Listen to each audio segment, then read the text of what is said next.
Hey everyone, welcome back. Ready for another deep dive? Always. Awesome. Today we're tackling Bitcoin, but not just the basics. We're going deep on 5 recent events that show just how wild this world can be. We've got stories from universities, governments, even seasoned traders. Oh, and remember El Salvador? Yeah, we're covering their Bitcoin U-turn too. Sounds like a roller coaster. It definitely is. By the end, we'll see if Bitcoin is truly going mainstream or if it's still a risky bet. Let's jump in. All right, so first up, we've got this interesting contrast. On one hand, you have the University of Austin making a big investment in Bitcoin. Yeah, and it kind of reminds me of when President Trump was talking about creating a Bitcoin superpower a while back. Right. It feels like they're picking up that torch, but with a twist. Well, think about it. Endowments are all about preserving wealth, right? They're supposed to be stable, long-term investments. And Bitcoin. Famous for stability, right? Not exactly. Haha.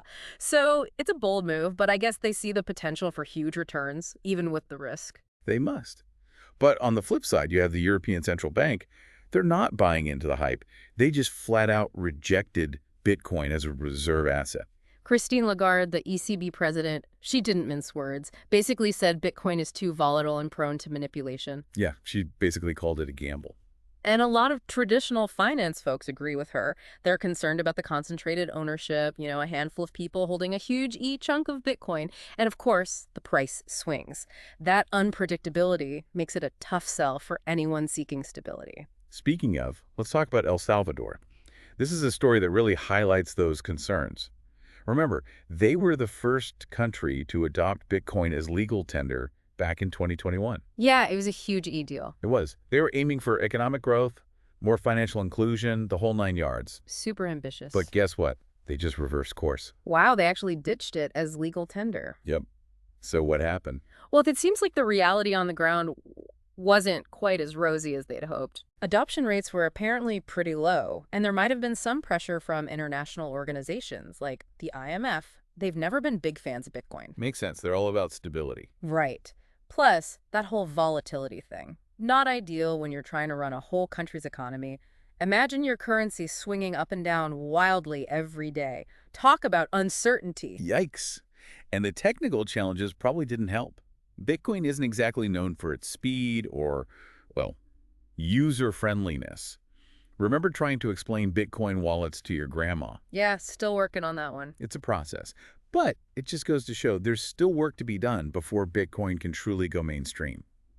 El Salvador's experiment was bold, but it definitely revealed some growing pains. A good lesson for anyone looking to jump on the Bitcoin bandwagon. Exactly.